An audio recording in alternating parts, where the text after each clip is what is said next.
Welcome everybody to our webinar. Um, I'm Elaine Ikeda, and I'm pleased to announce that we had 150 plus people register for this. So we're going to go ahead and get started so we can maximize time today, and we'll keep admitting people as they come in. So I represent Lead California. We are a statewide organization in California, although we do a lot nationally, this webinar being one of them. We're a membership organization, a coalition of college presidents, about over 40 campuses, public, private, 2-year and 4-year in California. And we have two main focus areas. One is to transform colleges and universities to create more opportunities for students to be engaged with the community, to develop their sense of civic and social responsibility. So our second goal, or our first goal, is to transform students and contribute to their education. And then the second is to transform our institutions of higher education.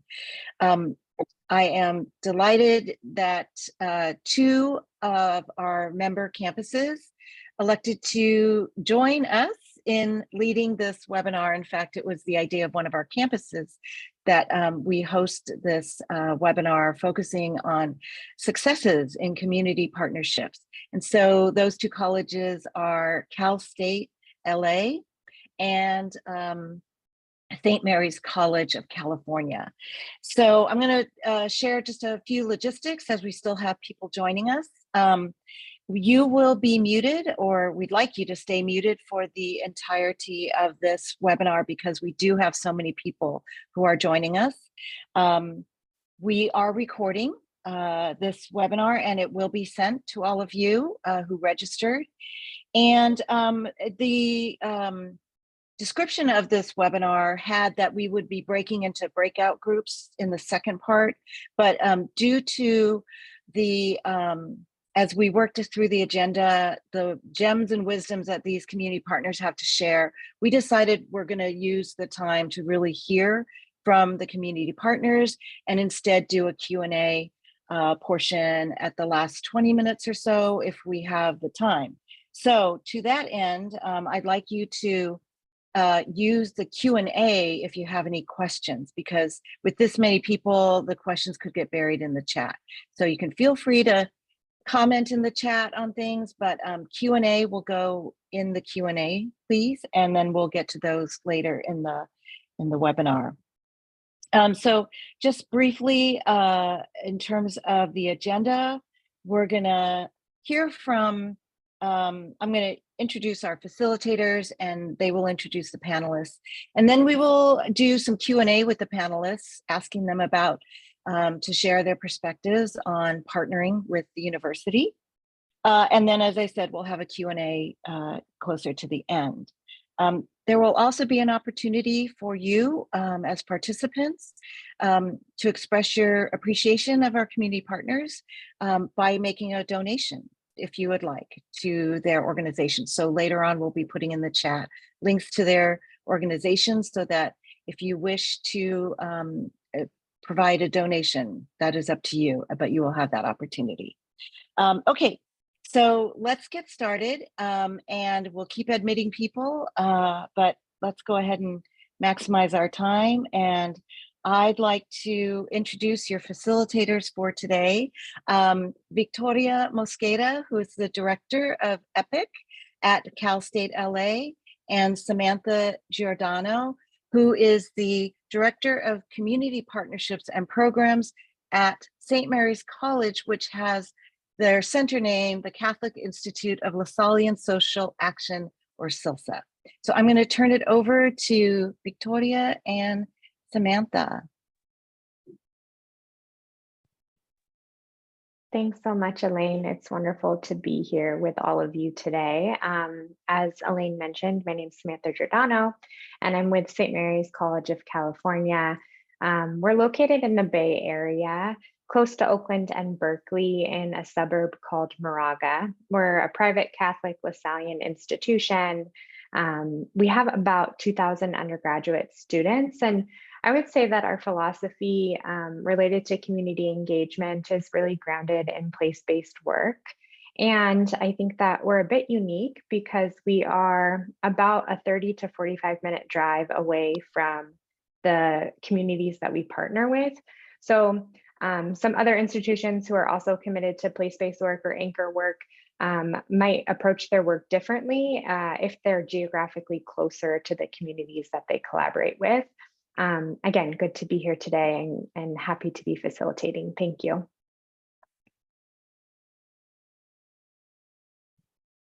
Hello, everyone. Thank you for being here. Cal State LA is a premier comprehensive public university in the heart of Los Angeles, and it is dedicated to engagement, service, and public good.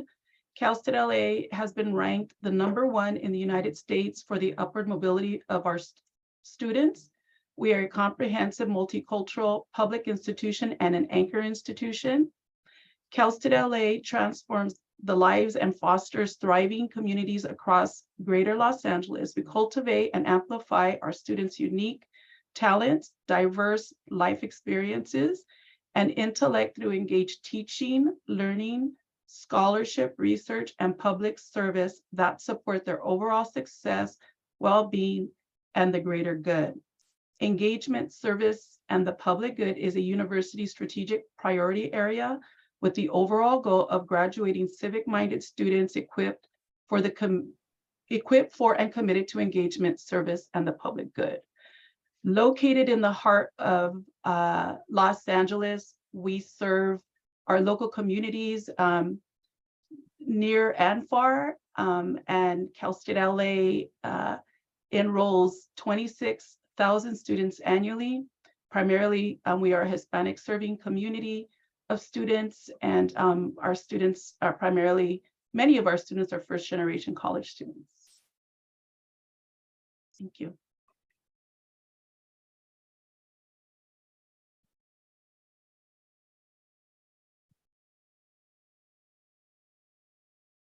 And now we're going to introduce our partners. So from Cal State Los Angeles, our partner, Mr. Richard Quijano from Sierra Park Elementary School, a Los Angeles Unified School District elementary school. We also have Jorge Orozco from Para los Niños on today. And we also have Michelle Nedu from 1736 Family Crisis Center.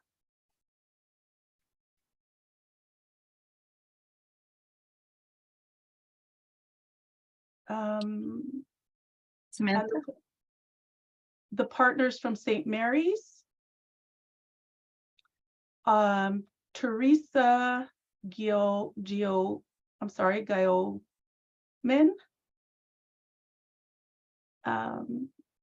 and Mary Lim Genesis.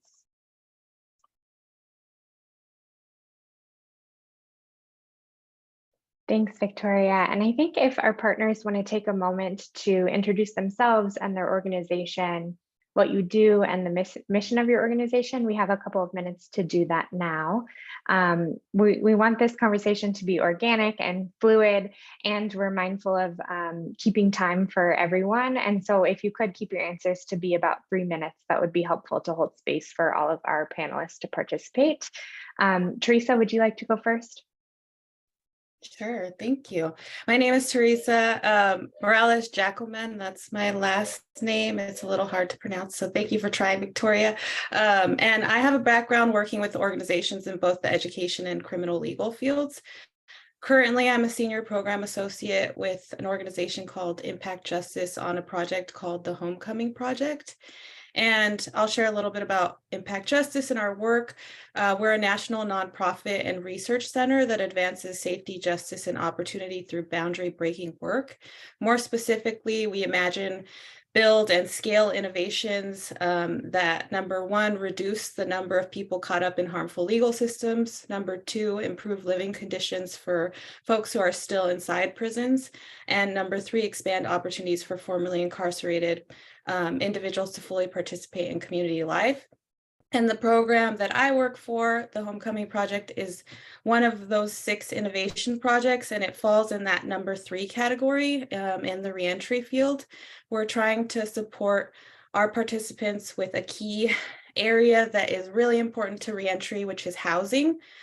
Formerly incarcerated individuals are 10 times more likely to experience homelessness, and folks who are getting out of prison who've done 15, 20, 30, sometimes even 40 years are often coming home to not having a home to return to.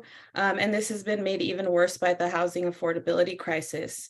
So our program was inspired by the shared housing, shared economy, and our program connects recently released individuals who were sentenced to at least 10 years to community member hosts who have a room available to rent to them for a period of 6 months.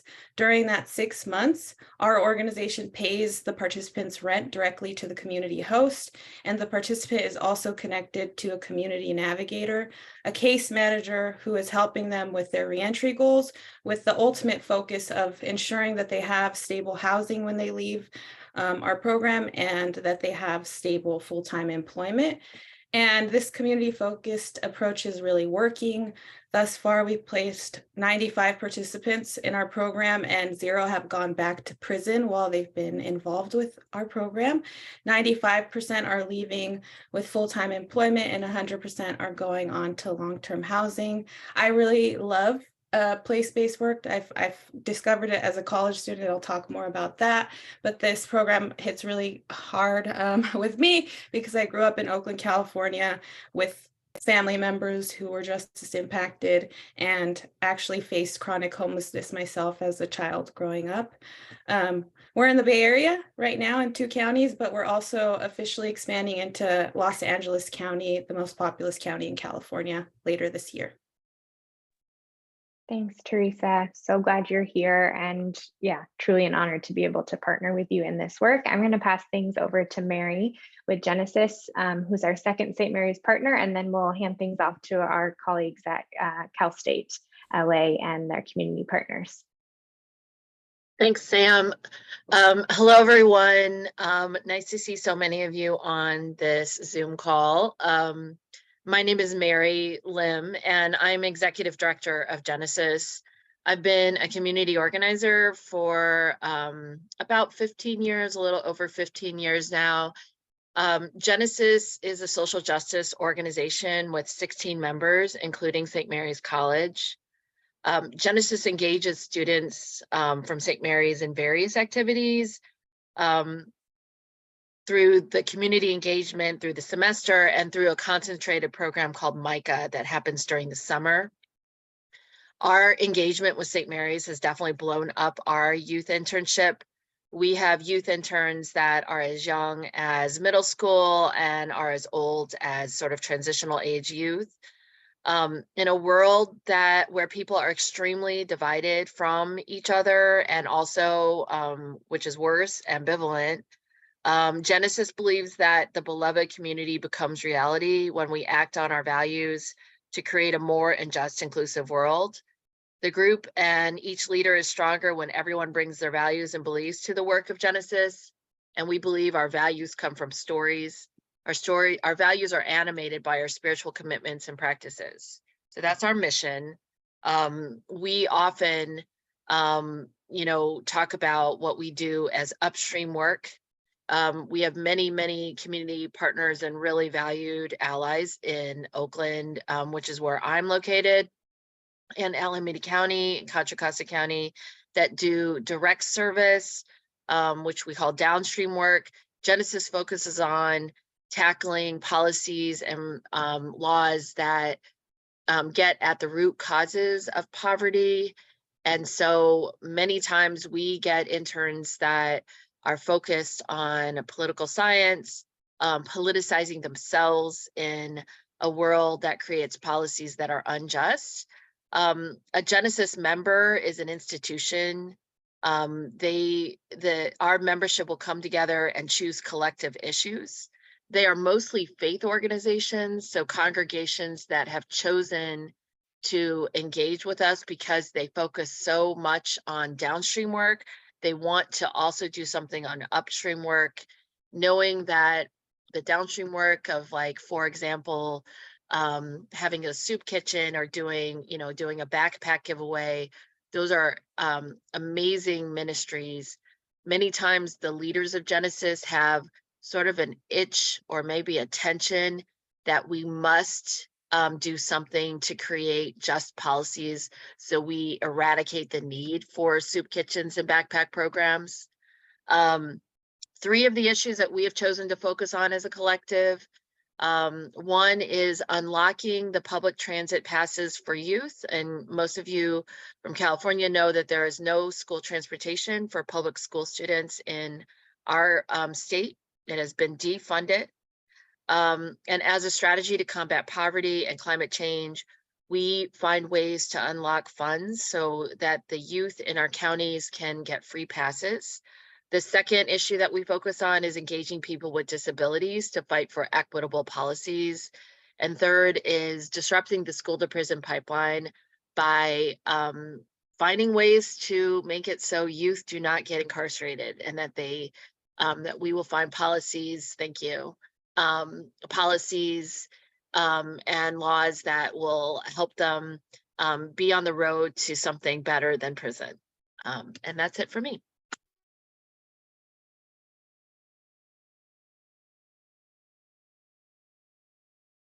Hey, thank you. I'd like to invite Jorge Orozco from Para los Niños. Thank you, Victoria. Hello, everyone. My name is Jorge Orozco, Director of Youth Workforce Services at Para los Niños. Para los Niños was founded in 1980 in Skid Row, and we have a 43-year track record of creating effective, culturally appropriate programs. We place education at the core of our mission to break the cycle of poverty. We believe in the children, youth, and families that we serve. Our model fosters pathways to success through excellence in education, powerful families, and strong communities for children and youth to thrive. Para los Niños currently operates 17 locations or sites in the East, Central, and South LA area, and currently serve around 10,000 children, youth, and their families annually. And we do this through our many programs. We currently operate 7 early education centers where we have baby testing of 6 weeks all the way to 5 years of age. We operate 3 charter schools, including a primary center, elementary, and middle school, and each of the schools has an after-school program. We also have community transformation programs, which equips parents and communities to create change in their community. We have family services, which provides parenting classes, domestic violence classes, prevention and after-school programs. And then there's a program that I oversee, which is our Youth Workforce Services program. We currently support about 2,000 young adults ages 14 to 24 in the East and Central LA area. And we provide high school dropout recovery services, college access and success programs, vocational training in partnership with LASD Adult Education.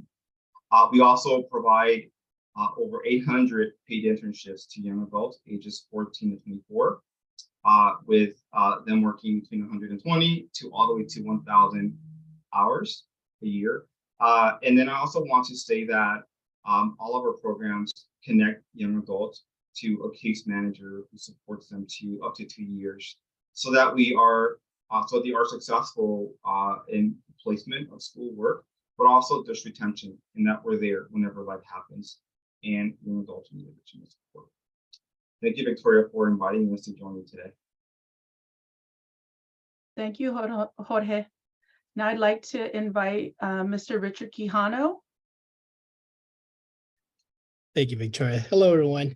Thank you for having me. My name is Richard Quijano. I am the proud principal of Sierra Park Elementary, which is located in El Sereno. We are a public education facility. We service about 300 students here, ranging from ages 4 to 12. So we have a state preschool on our campus. We go all the way up to 6th grade. Our mission is and always will be to get our kids college and career ready. And I think my staff does a great job of doing that. We currently have 2 after-school programs currently running. We have the Ellie's Best program, and then we have youth services operating daily until 6 o'clock in the evening.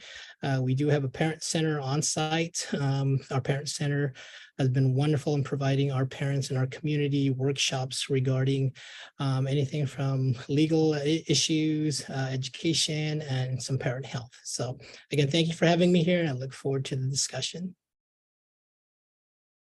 Thank you, Mr. Q. And next, Michelle.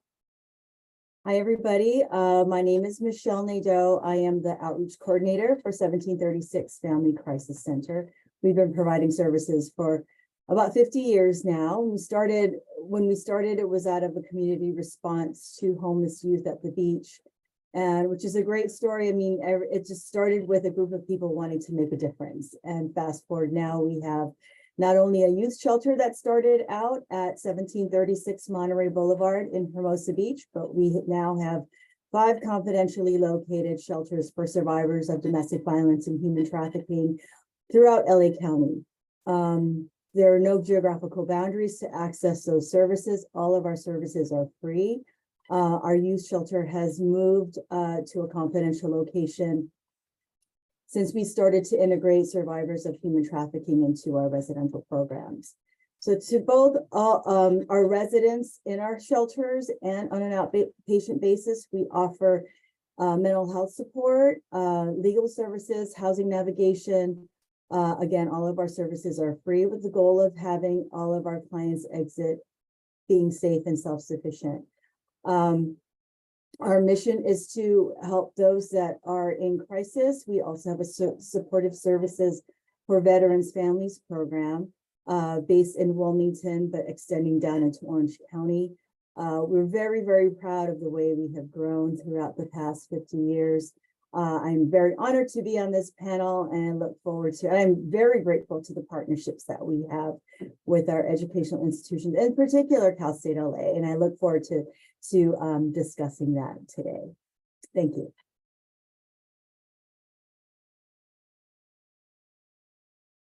Thank you. Thanks, everyone. And now we're going to get started with the conversations with our partners. So I'm going to ask all the partners to share their comments on this question. Mary, how have you partnered with St. Mary's, and highlight one aspect that is especially successful? Thank you for that. So I jumped ahead a little. I work with a couple of professors. One is a political science professor. Another is just unusually enough, an art professor that will send students my way so they can get their community service hours for the class. So I get those students during the semester, and then I partner, I have an intern that comes to me through a program called MICA that St. Mary's has during the summer. And that is a full-time intern that runs my high school level summer internship program for Genesis during the summer. So we have different levels of engagement. We have some students that just need 25 hours and they'll do, whatever, whenever, hopefully before their finals week starts. And then we get the intensive full-time engagement with the MICA during the summer. I would say one of the most positive aspects is I do a lot of voter engagement in order for individuals to see, what the political process is like. We engage people to vote. And I know that young people, that especially some of my St. Mary's students, when they've learned about what it takes to vote and what it takes to engage people to vote, and they themselves are voting for the very first time in their whole lives, they will never forget that for the rest of their lives. Thanks. Thank you, Mary. Teresa, share your thoughts about partnering with St. Mary's and highlight one aspect that has been especially successful. please. Definitely. So I actually went to St. Mary's as an undergrad, and that's how I really discovered my passion for justice-driven work, working with SILSA, their CE office. And I'm also a former staff member of the college, so I've worked on the institutional side where I actually was the program manager for a direct service AmeriCorps program, during which I had 4 to 6 program partners myself. And then in terms of like, since I've left St. Mary's, I've been an official partner at another education nonprofit. It's a public education nonprofit which manages volunteers in a local, very large school district, where I partnered with many St. Mary's CE courses, ethnic studies, math, psychology, kinesiology, and other student learning programs with SILSA. So I also have hosted a MICA fellow and some other interns. What's been successful is that my college actually knows me. And so there's like the history there, but there's also how they've approached getting to know me as a partner and the work that I do at my organization. So I've been able to tap in different capacities throughout the years. It's the university's attention to like what fits the needs for our program and the organizations I'm working with has really made the biggest difference.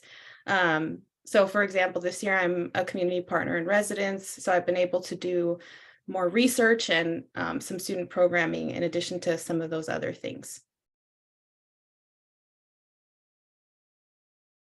Thank you, Teresa. And now I'd like to invite Jorge Orozco to share. Thank you, Victoria. So we've worked with Cal State LA for the last 18 years through various initiatives, including summer youth employment. We also have several college summits on campus where we invite some of our young adults to spend a day on campus and be exposed to higher education. We also host service learning students who help us with some of our work, including tutoring students in our high school job art recovery program. But I would say that summer employment program has been the most successful program that we've had in partnership with Cal State LA. Each summer we've placed between 40 to 60 young adults on campus for 5 to 6 weeks, where they get to work on campus and be able to receive mentorship and learn how to navigate higher education. So this program has also been called a model program just because of the impact that we've had, and I'll talk more about that later in this webinar. We recently received the CSU Community Partnerships Initiative grant because of our work with Cal State LA to be able to support students who are first in their family to attend college. So we really value and appreciate the partnership that we have with the university. Thank you. We appreciate you as well. Mr. Quijano, please share. So we've partnered with Cal State LA through the EPIC America Reads and Counts program. They've currently been with me here at my current site for the last 6 years, and prior to that, at my old location, they've been with me for about 16, 17 years. So it's been a long partnership we've had with them. They've sent students to our school sites to help with tutoring of our youngest kids, the ones who are in most need of tutoring services. And I think the biggest thing that my kids get from that is that they see these students coming from the college programs, the college universities, and they serve as mentors for my younger kids. And my kids believe that, college is reachable, it's attainable, because they see these kids coming onto campus, from the same neighborhoods or surrounding areas. So they know it's reachable and attainable for them. So I think that's been the biggest benefit for my kids. Thank you, Mr. Q. And Michelle, please share. Thanks. So we at 1736 Family Crisis Center, we offer semester-long internships that satisfy service learning requirements for students studying human services, public health, psychology, other related fields. Although for us, we would take any student who would be interested in interning with us, but in turn, I know that that experience needs to fulfill a requirement based on what the students are studying. Usually they have about 120 hours that they need to fulfill. So we're very cognizant of the scheduling and making sure that they can meet those hours. Our interns are placed into one of our confidentially located shelters. If you remember, we have 5 located throughout LA County.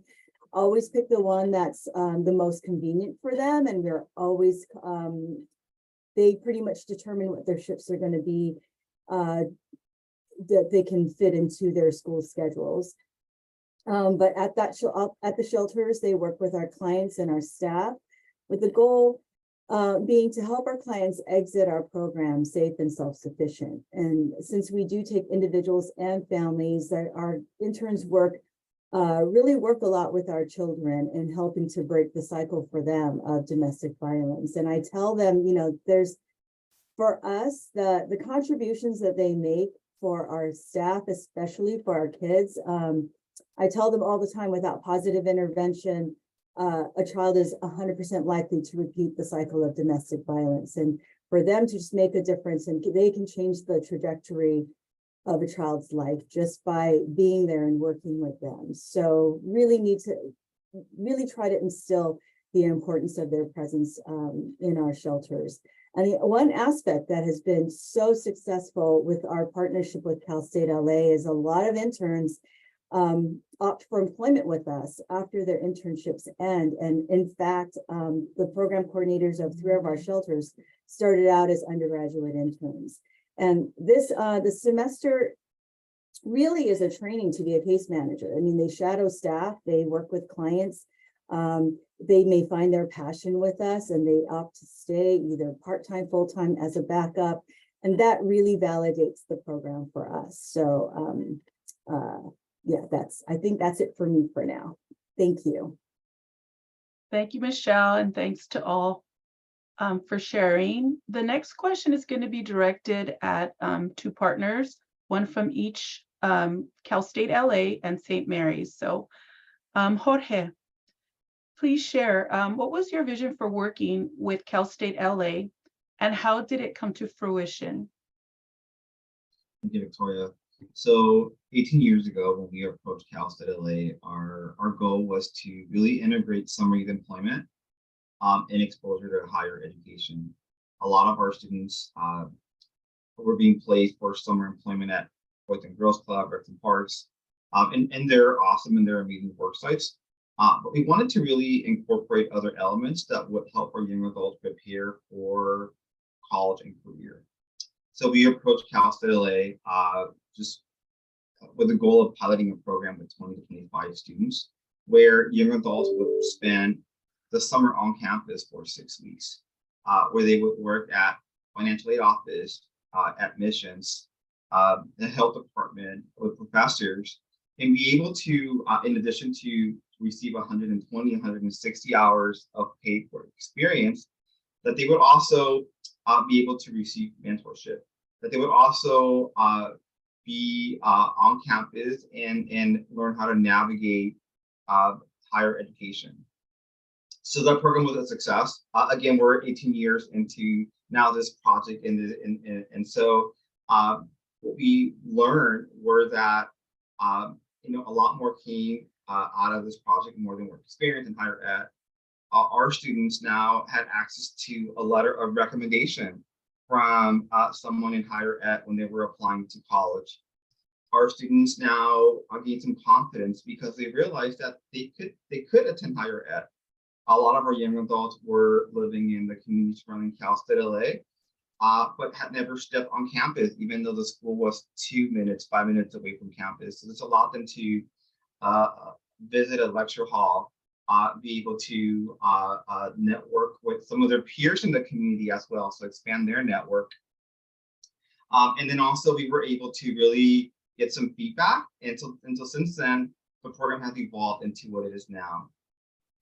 The program, although Victoria and Para Los Niños work together to help draft the program, it's also student-led. We have Cal State LA students to help lead some of this work, which is important because it allows us to ensure that the program is impactful and relevant, that we are including elements that are going to really help our young adults prepare to higher education. Last year, we were a lot more intentional. And so in prior years, we were placing any youth who was 14 and 24. Last year, because of our work and our support from the CSU Chancellor's Office, we decided to place about 40 incoming freshmen. So these were 40 young adults who, for the most part, hadn't stepped on campus, who, and because of COVID, everything was being done remotely and so forth. So this was their opportunity to be able to learn about resources on campus before they started their fall semester, where they were able to connect with other peers who, some of them were in the same majors, who were able to really figure out how to enroll in some classes and expand their support system with their young adults. We were also able to be more intentional in the programming and really provide the students the skill sets that would allow them to succeed in the fall. And that could include how to create positive study habits, how to approach a program whenever you needed support on campus. So something that Victoria and Non created was a scavenger hunt, where our students were able to go around campus, introduce themselves, and learn about how to access those services and resources.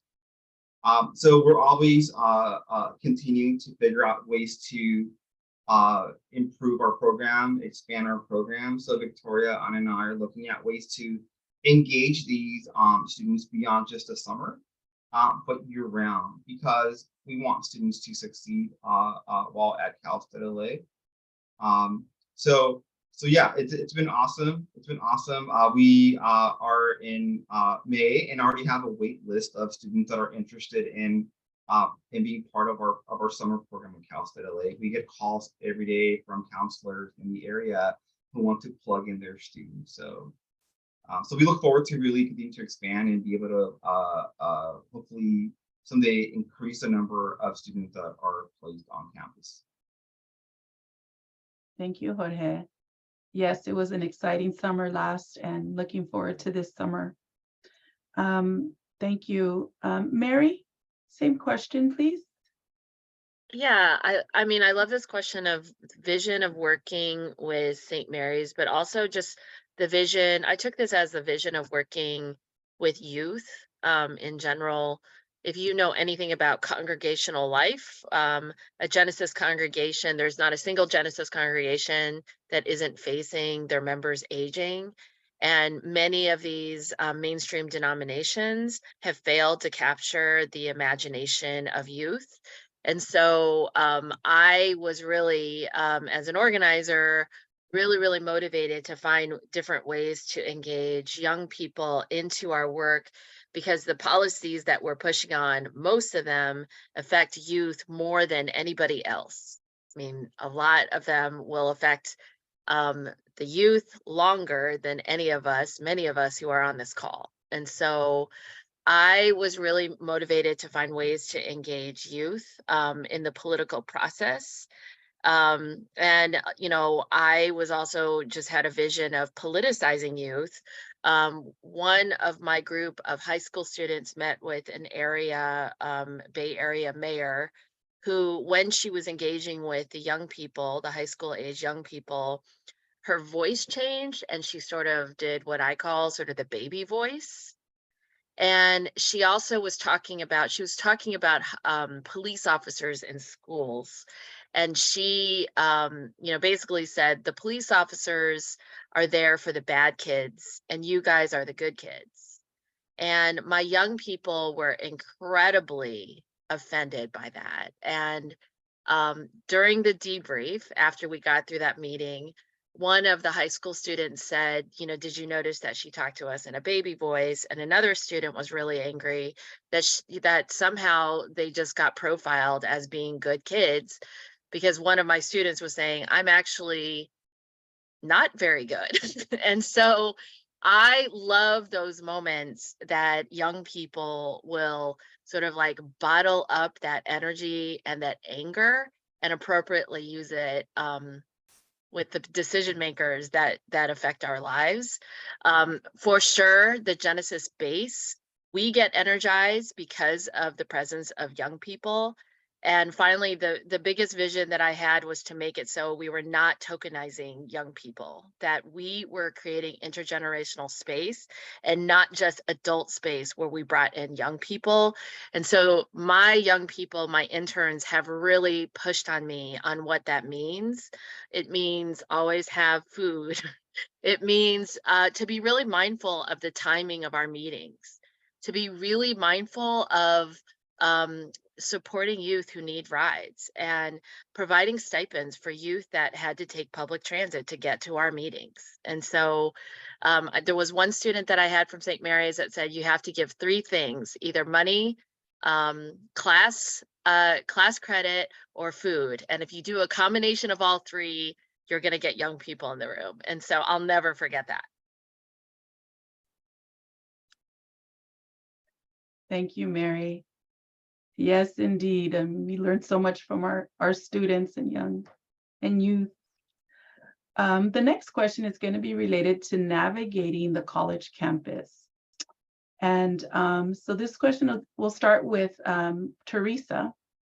What advice do you have for campuses to make it easier for community partners to navigate and find the right people and centers to partner with?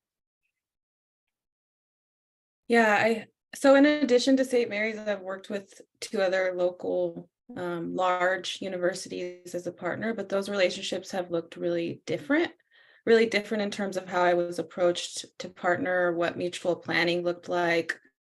And I attribute that to the role that a centralized CE office can hold. SILSA at St. Mary's does lots of work, standardized work to help train, faculty and with partners, handles the MOU process, logistical support for students, and more. And these are huge pieces then when they're not attended to, or when more work is, when they're not attended to, could create more work for the partner, actual work, but also maybe like emotional support for students and things like that. And that can ultimately like fracture a relationship in some cases. So I think with the long-term relationships that we've been able to establish with our university, the key has really been connecting us, the partner, to courses and programs that were aligned with doing work and driven by the express community wants and needs. So doing work that we actually need support in or would like support in with students, and with the focus being collaboration. An example being that when, I was working at that education partner and COVID closed schools, we needed more tutors and virtual classroom assistants. All of this was happening in a different modality. And the professors that I worked with really supported students as they stepped into these new roles that maybe they didn't envision for themselves, when they signed up for the class. They coached the students to be really adaptable and flexible. And yeah, these things seem, I guess, kind of simple or commonplace, but they really helped us focus on alleviating some of those like historical pressures that I think partners experience, which is like, having the capacity, how short term the nature of CE can feel, by centering like the benefit to communities and the students' transformative learning. Thank you, Teresa. And I'll ask 2 of our Cal State LA partners to share as well. Michelle, please tell us what advice you have for campuses. Yeah, I think I'm going to echo Teresa's. I think she mentioned a centralized type of resource on campuses for community partners. Like I said, we have 5 shelters throughout LA County, and Cal State LA is definitely closest to one of them. So in the process of seeking interns for the other sites, I've reached out to other institutions who don't really have. Cal State LA has their Epic. Epic is actually really epic for us because it's a centralized group of people who help us to navigate the accessibility to students and educational departments. in one, I guess, one stop. At other institutions, I'm reaching out to public health, psychology departments, human services, and trying to get to department heads, and realizing at one time I was accepting an intern, an undergraduate student from one institution, realizing that I only had an MOU for public health and the student is coming from psychology, and realizing too late that I need different MOUs for every different department. And with Cal State LA, we have an MOU with the institution. So I'm able to accept, even if a computer science major wants to come and do service hours with us, I'm free to take them, which is what we want, right? I think having that centralized resource helps not only the community partner, but also the students and also the professors that are needing to find resources for their students to do service hours. And it was especially, we actually came up with a new internship opportunity. I talked to An, who's on this call, who's my go-to at Cal State LA. I'm like, do I need a new MOU or can I just create it? It's a great opportunity and we need an intern now. And she connected me with a professor, and I spoke one-on-one with the professor, which is also important, right? We need to know what the professors want their students to experience so we can provide that. Having a student, an intern, it wasn't Cal State LA, it was a different institution, and having them work with our kids, and very upfront that they work a lot with our kids, only to find that their professor wants them to work with adults instead. That's kind of a piece of information that we needed to have up front. So really having, and falling through the cracks because I don't have a relationship with the professor, but with Cal State LA, we have a great relationship and a great network to get the answers that I need, that to make sure that our interns are getting what they need from us, as well as all the boxes being checked and all of our bases being covered. So that's the advice that I would have, is to maybe have a centralized liaison type of person or persons to help navigate, help our students navigate, and also help us as community partners navigate the partnerships. It only helps to initiate and maintain and strengthen those partnerships over time. Thank you, Michelle. We're certainly happy to serve. And Mr. Quijano, I'd like to invite you to share the same. I know you've been partners with Cal State LA for a long time, so please share some advice. Right. Yeah. I totally agree with the ladies that went ahead of me. That's very, very important. And my answer really is short and simple. It's if I could give advice, really it's to make or find connections, with the campuses and with the community partners that you really want to work with. Michelle talked about relationships. I think that's important. That was something that was important, with us working for so long. We have that relationship. We found commonalities with our program goals and what you can offer our school and what we can offer you. And I believe that, once, we're on the same page, and things align, then that's how these, relationships flourish and foster.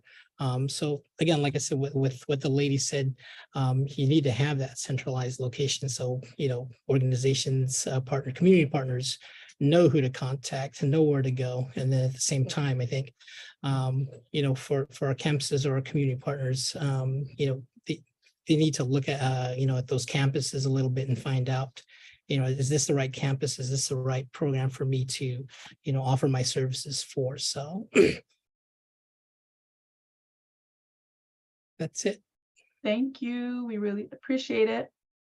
And now to continue with questions, Samantha is going to take over. Thank you. Thank you. It's been so wonderful to hear everyone's insights. And I think two of the major themes that I've really heard emerging, whether we're at a large university or a small university, is that relationships and communication are really key. And so I'd love to have more of a conversation first, a little bit about our learning and experience related to communication. And so this next set of questions is for anyone who is open to answering. Teresa, I'm wondering if you're willing to kick us off first, and then maybe, depending on timing, 1 or 2 more people can hop in.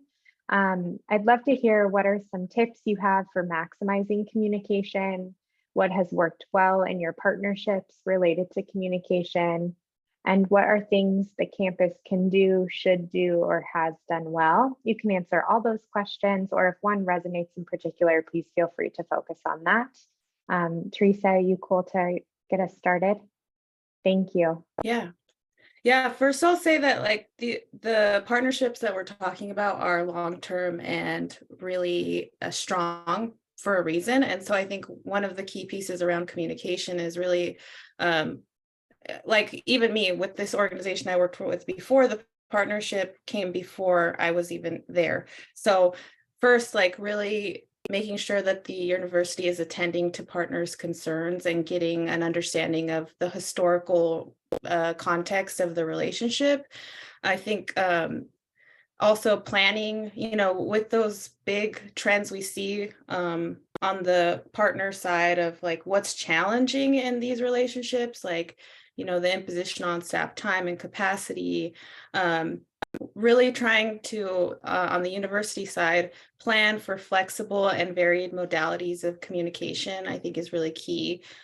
Meeting well ahead of the semester with both the institution representative and the lead contact for the CE experience allows the collaboration to be driven in partnership with the partner, which feels like it's really, really important and key for the college and students. So making time and having communications happen over Zoom, in person, getting creative by utilizing course time if that's needed, so that students and faculty are united in the work with the partner.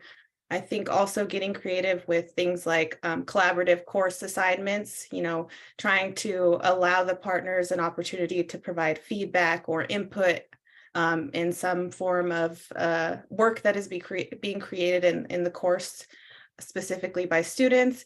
And I feel like these things have been enabled again because the institution that we work with does have that approach where I am getting communication from the office on campus that's leading the CE work, but I'm also meeting and planning proactively with the faculty or the program leads ahead of time so that it feels like I have input and I have stake in the relationship.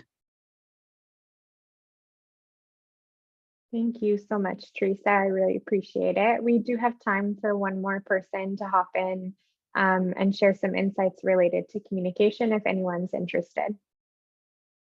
Sure, I can share, Samantha. So EPIC is really amazing at that. So we often get email communications about opportunities to be able to host interns at our sites. So these are students who are in need of service hours. And so that allows us to really maximize our impact. So definitely email communications.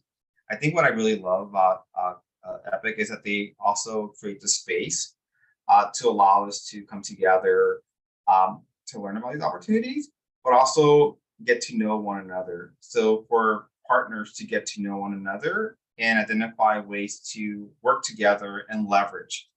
And that includes partner meetings, whether they're in person or in person or virtually, but also events on site at Cal State LA. So most recently, there was an internship in job fair that we were able to attend, where we were able to secure students, but also connect with other university partners. And so from that event, we've been able to connect with 3 organizations, and we have some projects that we'll be working on as well. So definitely EPIC does an amazing job at email communication, but also, again, creating that space for partners to come together and learn about opportunities. And then also with the university, but also opportunities to partner with one another.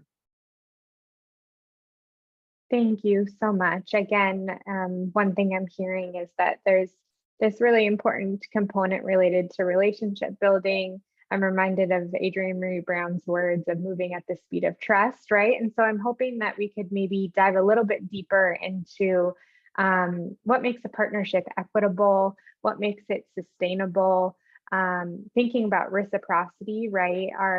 Is the impact of a partnership on colleges, students, and communities equitable and sustainable? So I think I would love to hear from Mary or Michelle. I know, Mr. Q, you already spoke a little bit about relationships, but Mary and Michelle, do you have any thoughts around what makes an equitable partnership between a college or university and a community partner?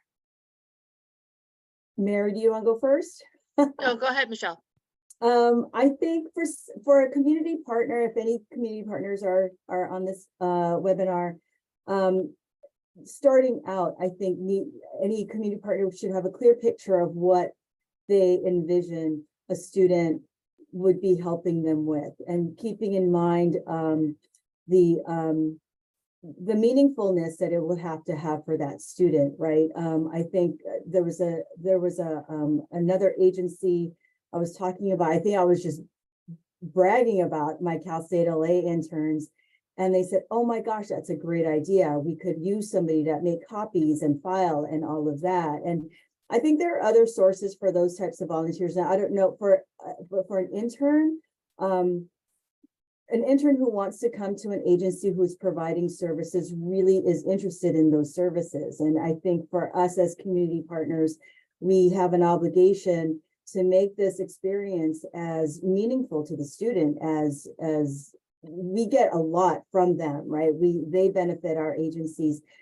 And we want to make sure that their experience is just as positive, if not more so. And I think what Jorge was alluding to is that constant communication, getting feedback along the way. If something isn't working along the way, let's change it up. And it could be for our staff, it could be for our intern, but let's just make it so that we learn as we go and we can maximize everybody working together in that experience. So for a community partner, I guess in a nutshell, yes, we would love help, but we need to tailor that to the needs of the university and the student. And that way students will come back. We had a great experience. This is what I've learned. This is what I'm working for them now. I'm politically savvy now because of Genesis, things like that, things that really make them passionate about your agency, and trying to give them that so that they recommend it to other students in the program. And we can just make it better as we go.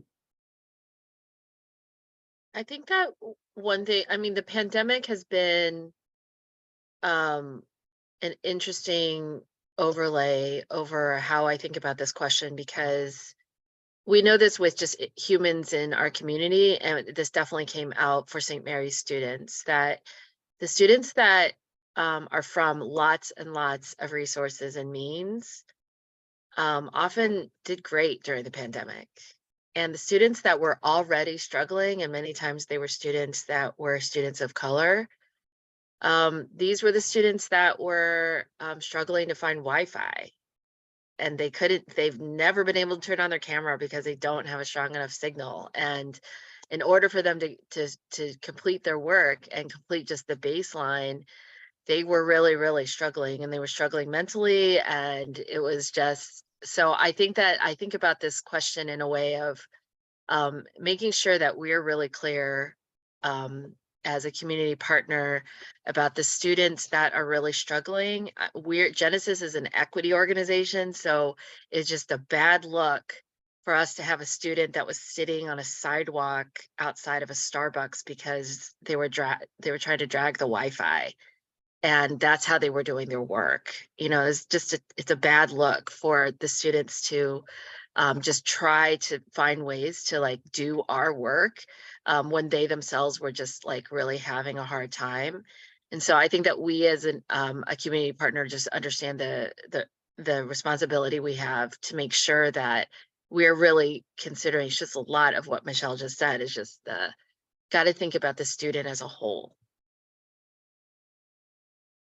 Thank you both. I'm really struck by your responses and the ways that they are student-centered, and your commitment to making sure that your partnership with us is one that values students. When I first read this question, I was thinking about it from a partner's perspective, and how can I, as a university staff member, ensure that our partnerships are equitable for our community partners. So thank you for demonstrating your commitment to our students through that answer.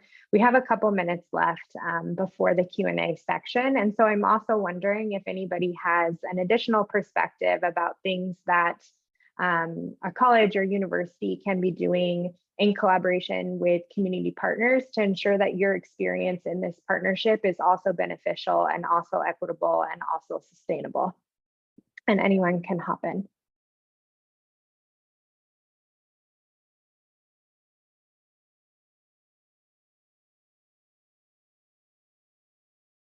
I'll hop in.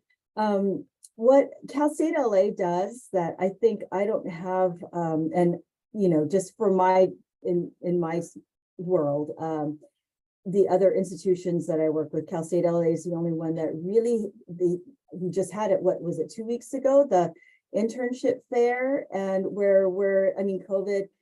Unfortunately, we didn't have access to the campus during COVID, but they have a internship fair with all of us service providers there. We could have face-to-face conversations with every student who is interested. We can tell them exactly what we're about, what their experience could be, and having that personal connection and having that accessibility to the student body, I think has really strengthened our relationship. And I look forward to it. It's a long drive for me, and I look forward to it every year. I would never miss it for anything. And I think that's a key thing for them. They not only they're doing it right? They have that centralized department for us and for their students, and they promote accessibility for us to interact with the students. And I think I've had a couple professors come up to my table in the past. So I think that's a really great plus. If any educational institutions have that capability, I would strongly recommend that. I agree with Michelle. I think it's really creating the space for universities, community partners come together to really understand how to leverage from each other, and how students can gain experience by coming to our organizations, but at the same time, organizations like ours, for us to maximize our impact by leveraging from the resources that the university has. An example that I can provide, we currently run a high school job recovery program. So we have young adults who have been out of school for 3 years. And so we have programs on site to help them complete a diploma, but these students were so far behind because they hadn't been in school for 3 years. So we were able to leverage from Cal State LA to secure some student tutors to get our students back on track and be able to get a diploma. And some of those students were able to learn about opportunities at Para Los Niños where they could potentially become employees. So again, it's really learning what each other does, and then also seeing how we could leverage from each other to really benefit, mutual benefit as well. I think also just what Victoria and Victoria do very well as well, send surveys, like how can we support, how can we work together, and really hearing from us. So definitely ongoing communication is critical and important. And again, just creating that space on campus for us to go in, be able to meet not only in this case the EPIC program, but also other departments on campus. So Victoria on EPIC department help us really navigate resources within the university that we could also benefit and leverage from as well. Thank you so much. We just have time for a couple more comments before Q&A. Teresa and Richard, I know it's been a minute since we've heard from you, so just wanted to quickly check in to see if you had any other final thoughts. One question in case it's helpful to guide you, there's lots of college and university folks on this call. Is there anything that you think as a community partner would be helpful for you to know before you entered a partnership with a college that maybe we could take note of as we pursue new partnerships in the future? Yeah, I actually wanted to touch a little bit on this idea of equitable partnership. Mary made me think of a really important learning that I had in this relationship with St. Mary's through the pandemic, and that's that just that there's like lots of meaning in having experienced that part of the partnership together. At the time that the pandemic was happening and being part of an education focused nonprofit, I was really pinching myself because St. Mary's was really eager to get started as soon as our schools closed and we wanted to continue our services to our students. I know that it was mutually beneficial because universities were trying to figure out what do we do with CE, but so what Mary was saying came to mind because ultimately out of this flexibility and the way that we adapted the roles for the students that we were working with, ended up supporting those students themselves, a majority of whom were BIPOC individuals. It became sort of an intervention for them in this time of crisis because they had, many of them might have had part-time jobs or transportation issues that really limited, going back to what Sam said earlier, limited their ability to make it to partners and be there in person. And so this opportunity to really, this opportunity that the university saw to expand their scope of partners, engage new partners that were hours away, but now that we were working online, felt really innovative. But the fact that it's all grounded in that idea that, if we as a university are invested in equity, these are the things that we're willing to adjust and change, even if we've never really done it before. Thanks, Teresa. Richard, anything that you want to add before we start Q&A? So just a little thing here. So the question was, what would have been helpful to know before you entered the partnership with college? I think for me, it would have been helpful to know how much I love this program. And I know it's impossible to know that, before you enter a partnership with, a community partner. But I mean, for us, we fell in love with the program. Just the communication between Cal State LA, the EPIC program, the students coming on board, our students, they fell in love with the student tutors that were coming on campus, to the point where some of our kids were calling them, mom and dad, because they made that connection. So when you go into these partnerships, I think it's really helpful to really talk about what you expect to get from that program, because if you have those meaningful connections, like I know, I think Michelle was the one that said that, the program will do wonders for your kids. It'll do wonders for the community partners that are partnering with you. So again, had I known ahead of time how much I was going to love this program, I think, and I think that's why I stayed so long in contact with Cal State LA, because my teachers love it, the kids love it. It's just been a benefit all the way around. Thank you so much, Victoria. Unless you have any other questions or anything to add, I'm ready to pass things off to Elaine for Q&A. Any last thoughts from you? Sure. I just hear a lot of love, and some comments about what happened during the pandemic. And what is remarkable is that really tested us as professionals, as people. And I want to say that Cal State LA, EPIC, the Center for Engagement, Service, and the Public Good, we really were committed to stepping it up. And even more so, our call to service was there. Yes, we did not know what to expect or how we were going to get it done, but we got it done. Our summer program with Para los Niños took place virtually, and we served and worked with students for 120 hours virtually. We made it happen, and it was a remarkable experience. And I mean, just the stories, even in reflecting with these questions before, the stories were very exciting, and that just really helps us to push forward and to really like sustain. Those stories are really sustaining, and we pass those stories on to students. So we're very excited to have our partners on campus and to brag and to say, you have to meet this person. This is that connection. I'll help you, get to know them. And I think this is right for you. So that network is just fantastic. And so I'm really proud of our partners and just happy to be a part of our work together. Thank you, Samantha. Thank you very much.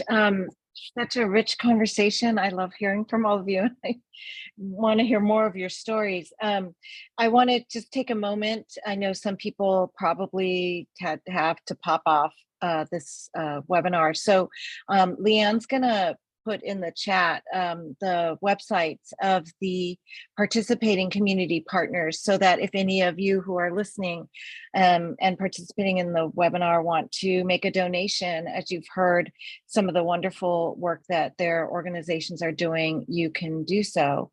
I'm gonna, there's a few questions in the chat. Some of you have mentioned some really interesting aspects that I just want to quickly follow up on one that Teresa, you mentioned very early on. And I'm wondering if you could say something, because I'm not sure other people have this kind of program and I think they'd want to hear about it.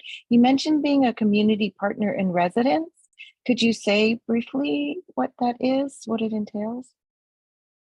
Yeah, definitely. So this year I was invited to be the community partner in residence with SILSA, and that entails doing work in partnership with the CE program.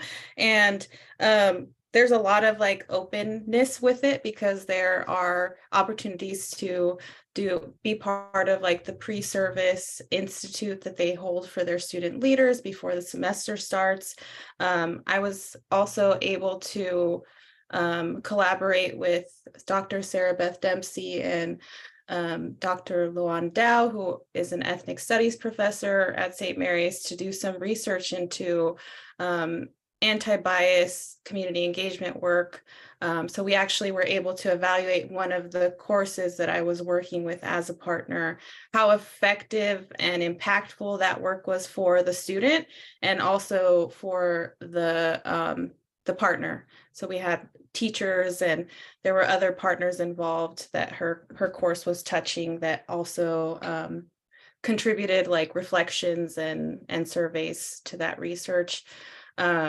Yeah, so excited because this is something I haven't done before. I've done more of like the direct service stuff where I'm working with a wonderful summer intern, or working more broadly with CE students, just to get them plugged in with teachers in the district I was working with. And this residence is like a year-long commitment with the university. Thank you. It just sounded like an idea that hasn't been floated out there too much. So thank you for sharing. And then I guess this question, it relates to a couple in the chat, and any of you can respond. Maybe partly Samantha and Victoria will want to respond as well. How you talked about, I think Michelle talked about a fair on campus, but does your campus partner regularly invite you to campus or have meetings in the community? But do they regularly convene you together as community partners to share your feedback? I mean, yes, surveys, but do you ever actually get together as community partners to share what's working, what's not, to give feedback, and related to that, how do you all communicate your needs or your wish list to the students, faculty, and campus community? So that's open to anybody, maybe starting first with community partners, and then if the campus representative has something to add. So the answer is yes. We do have partner meetings where we come together to learn about projects and opportunities, but also provide feedback. And then there's also something that we've also been invited to our gathering for other projects within the university, so that we could learn about how to partner with those initiatives or projects and make those connections. EPIC also provides a survey that goes out to partners around some of our needs and some ways that we can partner with the university. And then, as Michelle mentioned, there's the volunteer and intern events that happen throughout the year, where we get to go on campus and identify additional supports to students and departments.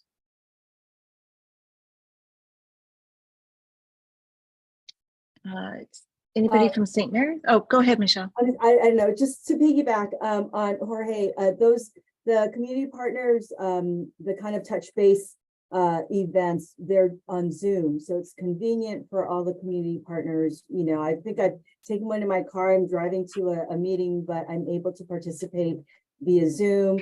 And EPIC, like the Cal State LA, they send us regular newsletters, so we are kept up to date. Links to there's a what is it called, the portal to update all of our information. They give us trainings for the technology challenge, like me. So it makes it easy for us to keep all of our information updated, but all of that is through Zoom and email, so it's easy for us to keep abreast and participate in that. So what you're referring to is Cal State LA has a database system where you as community partners can go in and enter information as well, Yes. right? Yeah. And then if I can also add, so in that portal, we're also able to upload our volunteer needs as well. So we have a project that's coming up. We're able to enter those projects, and then Victoria on EPIC will do an e-blast to departments throughout the university to try to secure resources. But what I also love about the portal is that there's also a directory of community partners and their contact information in case we want to reach out directly to some of those community partners that the university works with.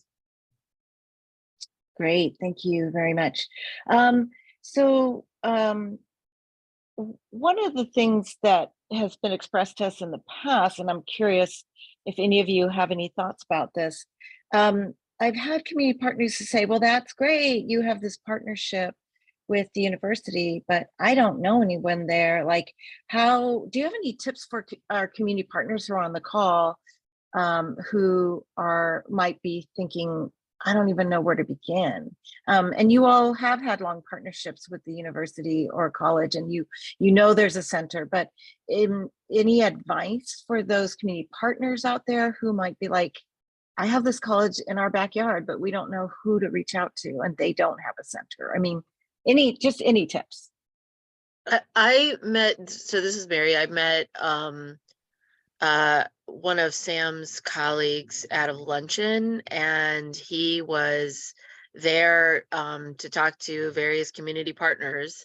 If I was going in cold, and I've had to do that before, I always look for I always chat with like the Office of Student Life or any office in a school where they seem to be focusing students on getting community service hours. I always look for that. And all schools do this differently. Mm-hmm. Certainly high schools, it's the same thing, but on a smaller scale. And I think that I sort of chat up different students who, they come to me often looking for a community service, and I chat them up to ask them, like, who's your teacher? Who made this requirement? That's been a way that I've created a relationship with a professor, was because the student came to me first. I think depending on identifying what your specific need is, I mean, we're a social services provider, but we may need technology support. So maybe reaching out to the appropriate department in the college that's nearest, to your site. Like I said, I've reached out to different educational institutions in addition to Cal State LA. It's not unsuccessful. It's just a little cumbersome, but I have had success in the different department heads and reaching out to them if there isn't. And then like Mary was saying, student organizations like the advisors and counselors and things like that. But for the purposes of our shelters, I pretty much just reach out to human services, psychology, public health department heads, and see if I can get on their lists of approved internships. If you have a specific need, like I said, that's technology related, there's always like a media department there. But if there's no centralized liaison type department, then reaching out to department heads have been the way that I've gone about it. Thank you. So one of the questions, this might have come up earlier, and maybe this person might not have been on the webinar yet, but it's how do you split the responsibilities and tasks so that it is not driven by one partner? I remember, Michelle, you talked about how helpful it was that Cal State LA has one memorandum of understanding. And maybe that's more general, and then maybe but do you have a partnership agreement, or do they, or do you, the community partner, have a partnership agreement? I guess it's sort of, do you have to tailor everything to individual partners? So this might be a little bit more of a question for Victoria or Samantha. How do you balance that across so many partners? I'll start. So for us at Cal State LA, we have a standard service learning agreement, which contains language that is for all partner. That is what is established at the beginning. And then we work with each partner to identify needs and to help build capacity. And so in our part, we have every semester we have a community partner meeting where we share updates about the university, opportunities to partner with faculty. And it's really, I mean, it really is just about having a conversation, getting input, surveys, telephone calls. Like, even for example, Mr. Quijano was on campus just last week, and he was sharing about a new garden that the school is building. And I thought to myself, oh, that would a fantastic opportunity. I think I have a faculty member who might be interested in partnering. It was just a simple conversation that can lead into a fantastic and fun project. But I think what really is important is that willingness to just think and create and take a risk and just go for it and kind of just work things out that way. But I think just having that, hey, this is something that is a possibility, but having also on our end, having been in touch with faculty already and already having rapport and connection with student organizations and campus departments. So our work isn't just about curricular engagement, it's co-curricular as well. So we're constantly engaged with our campus community, and our work is about involving our campus community in service. So we're touching departments on both academic and student life sides, literally just chatting with students in the main walkway, any way that we can get students connected, and having sort of that bank rapport with people getting started and then having to do the facilitation. So it's worked out really well that way. But I think, again, it's about relationship building, about connection, about just having a conversation and engaging in, like, well, what does community engagement mean at Cal State LA? It's various levels depending on who is involved in the conversation. Anybody else have anything to add, or I can move on to the next question? I can hop So- in a little bit, yeah, Elaine, if that's Thanks, okay. thanks, Sam. Yeah, go ahead. So most of my work is related to our co-curricular programming.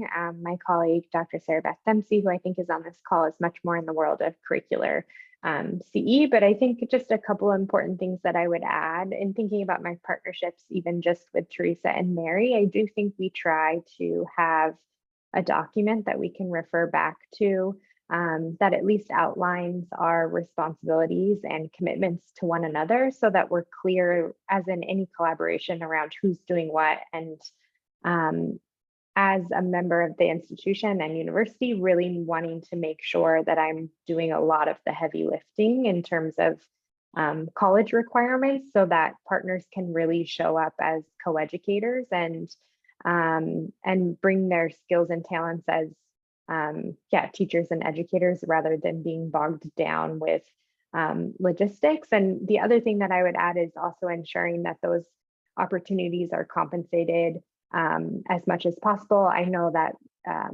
budgets are tight and have been tight, but for example, the partner in residence position that Teresa is talking about, that's a paid position. We're not asking a partner to do all of that work without being compensated. St. Mary's is a formal member of Genesis, Mary's organization, where we're paying dues. So I think that piece is important to me to name as well, like making sure that to the extent that is possible, we are compensating partners for the real hard work that they're doing. That's it. No, I appreciate you mentioning that because we didn't actually talk about any compensation. And we want to be clear that our community partners here are being compensated for time. We know this took a lot of time out of your schedules.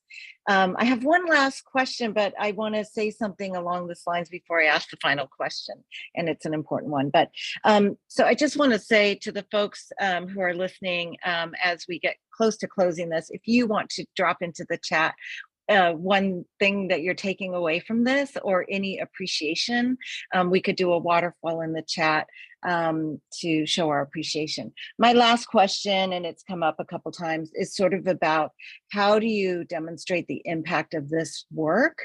A lot of things are we have great stories that we can tell.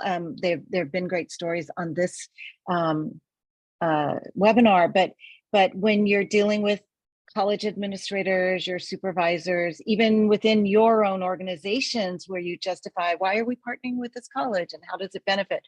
Like, what are some different ways really quickly that you have shared your impact, the impact on your constituency, the impact on your community, and vice versa on the college part, how Victoria and Samantha, how they document and share the impact that this is having on students. So anybody can feel free.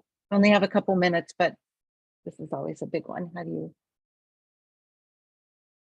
So I can share. So at Para Los Niños, we have a pre and post survey that we provide our young adults to just again see impact and see how the program has really helped them with their academic, employment, and life goals. But internally, we also created an impact report that we use to share with our funders, with our board members. And I know Victoria and I have been really having conversations around how we really formalize that so that even on her side, she could share with some of the administrators at the university. So for us, we definitely collect stories from students and highlights that we could share with our funders for our social media, free post, and then obviously our impact report that we share with our funder, which is the City of LA, who's subsidizing some of these paid internships at the university.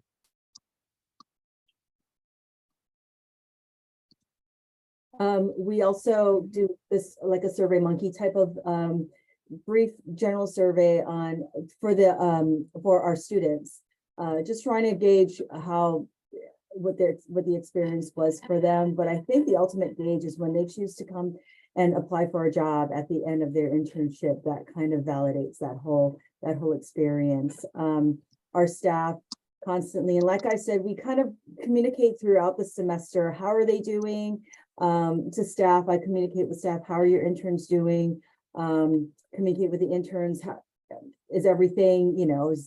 How is everything working out? I think that constant communication really helps to ensure that everybody's going to be having a positive experience. We, Genesis has our youth impact our social media. And so, and we do a little training, and we learned this the hard way on appropriate social media and how we're in the public arena. And so we do lots of making sure that our youth are understanding like what that actually means. And I think my probably my most satisfying impact is on the Genesis members, our congregations and organizations. When I'm pushing on them and agitating them to create more youth spaces, more intergenerational spaces, they're taking some of those practices and they're being very aware of how their communication seems very adult heavy and aimed at adults. And so, and I have a vision that every youth that touches Genesis will always be a voter, and they will always tell everyone in their lives to be voters, and they'll be just really like robust and inspirational that way. Thank you. Any last comments on that particular question? We are at time, and I want to thank the panelists very much for all your contributions and our facilitators, Sam and Victoria. This has been a really rich conversation. I think if we had another hour, we'd hear even more great stories and tips and advice from all of you. Thank you to all who participated. I dropped an evaluation in the chat. We'd love to get your feedback on today's webinar, and it'll help us, as we shape future webinars. And just really appreciate you being with us. We will be emailing you out. You'll receive an email with a link to the evaluation, and then also a link to this recording in case you do want to share it with somebody else. And I believe eventually it will be up on our website as well.